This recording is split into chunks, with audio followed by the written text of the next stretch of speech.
घायल शेरनी बनकर अब सवी करने वाली है रजत पर हमला। सवी अब लेने वाली है अपनी हर बेइज्जती का रजत से बदला। आखिरकार कैसे स्टेज पर सबके सामने सवी उड़ाने वाली है रजत की धज्जियां। हेलो नमस्कार, आप सभी का बहुत बहुत स्वागत है इस फैशन चैनल में। मैं हूं आपकी दोस्त पूनम अधिकारी। सीरियल गुम है किसी के प्यार है में जल्द ही अब आपको दिखेगा कि किस तरह से सवी अब अपने ऊपर हुए सारे इल्जाम, सारे अपमान का बदला लेगी।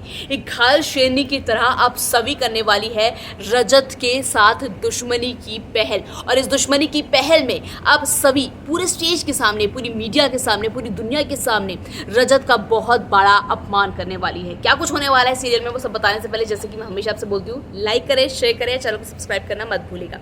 जी हाँ, सीरियल गुम है किसी के प्यार है में अब एक बहुत बड़ी जंग छिड़ चुकी है, क्योंकि रजत की वजह से जिस रजत की बेटी सई को सवी ने जिंदगी दी, जिस रजत की बेटी सई को सवी अपनी सगाई छोड़कर हॉस्पिटल ले गई, उसी सवी के आई बाबा के साथ, ईशा मैम के साथ रजत और उसके परिवार ने क्या किया ये सबने देखा। किस तरह से रजत और उसके पूरे परिवार ने सवी और उनके पूरे परिवार पर किडनैपिंग का इल्ज़ाम लगा दिया, जिसके बाद जो ईशा मैम है, उनके पति है, उनको जेल जाना पड़ा। इतनी बेइज्जती हुई, पूरी सोसाइटी में थू-थू हुई। हर न्यूज़ चैनल में अब यही चल रहा है कि किस तरह से जो सई के, जो सवी के मम्मी पापा है यानी ईशा मैम है, वो किस तरह से एक किडनैपर निकले।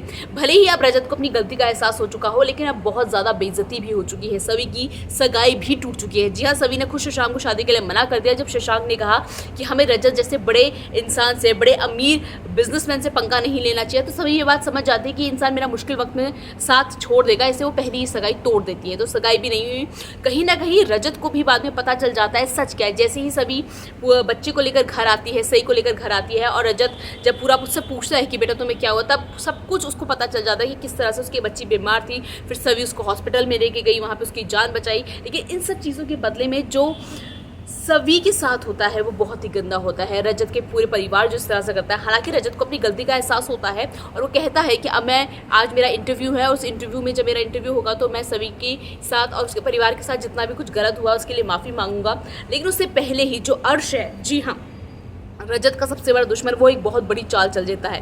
वो अपनी जो मीडिया हाउस की जो दूसरी पत्रकार होती है उसको फ़ोन करता है और बोलता है कि तुम्हें सभी को भी इस इंटरव्यू में बुलाना चाहिए, रजत के इंटरव्यू में, ताकि सभी भी अपनी बात रख सके और सभी पूरी दुनिया को बता सके कि रजत ने उसके साथ क्या किया। और प्रोमो में जिस तरह दिखाया गया है, प्रोमो में साफ दिखा है कि जिस इंटरव्यू में रजत जाता है उसी इंटरव्यू में थोड़ी देर बाद सभी भी आ जाती है और पूरी मीडिया के सामने बोलती है ये गैर जिम्मेदार बाप है, इसने मेरे ऊपर झूठा किडनैपिंग का आरोप लगाया, मेरे माता पिता को जेल भेजा और अपनी बेटी का ये बहुत बेकार पिता है।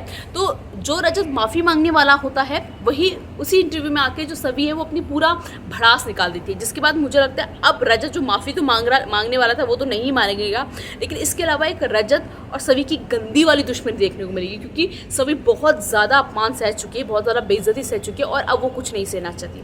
वही आपने देखा होगा कि रजत किस तरह से शशांक को भी मनाता कि अगर तुम सभी से दोबारा सगाई कर लोगे तो मैं तुम्हारी जितनी भी मेरी ऑफिस की डील्स होंगी वो सब तुम्हें दूंगा। तो कहीं ना कहीं रजत शशांक जो सभी का होने वाला मंगेतर था उसको लालच भी दे रहा है। तो लेकिन इसका सबके बावजूद भी मुझे लगता है आप सभी कभी भी रजत को माफ़ नहीं कर सकेंगे और इनकी दुश्मनी का एक नया दौर देखने को मिलेगा। फिलहाल चैनल को लाइक करें, शेयर करें और वीडियो को सब्सक्राइब करना मत भूलिएगा।